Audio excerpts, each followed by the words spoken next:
तो अभी log entries को बाकी फंक्शंस यानी कि सब्ट्रैक्ट, मल्टीप्लाई और डिवाइड पर भी ऐड कर देते हैं।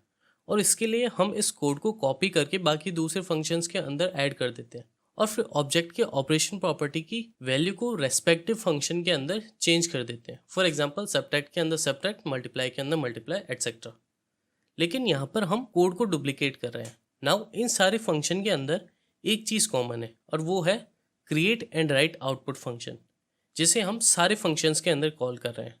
तो इसी तरह हम इस लॉग एंट्री के लिए भी एक कॉमन फंक्शन को क्रिएट कर लेते हैं। तो इसके लिए हम फंक्शन का नाम लिखते हैं राइट टू लॉग और ये फंक्शन कुछ आर्ग्यूमेंट्स को भी गेट करेगा। फॉर एग्जांपल ऑपरेशन आइडेंटिफायर यानी कि ऐड, सब्ट्रैक्ट एटसेट्रा, फिर प्रीवियस रिजल्ट, ऑपरेशन वैल्यू यानी कि जिसे यूजर ने एंटर किया है, और फिर न्यू रिजल्ट जो कैलकुलेट होके जनरेट हुआ है।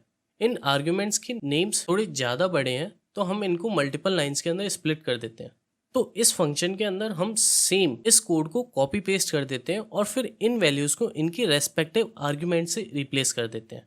क्योंकि यहाँ पर हमारी प्रॉपर्टी की और इसकी वैल्यू की वेरिएबल का नाम सेम है तो हम यहाँ पर इसका शॉर्टकट यूज़ कर सकते हैं और इसके लिए हमें केवल एक बार ही इस प्रॉपर्टी का नाम लिखना है, दैट्स इट। बाकी जावास्क्रिप्ट अपने आप हैंडल कर लेगा। अब हमें केवल इस फंक्शन को सारे फंक्शंस के अंदर कॉल करना है। तो यहाँ ऐड फंक्शन के अंदर हम इसे कॉल कर देते हैं राइट टू लॉग फंक्शन और फिर इसके अंदर आर्ग्यूमेंट्स को पास कर देते हैं।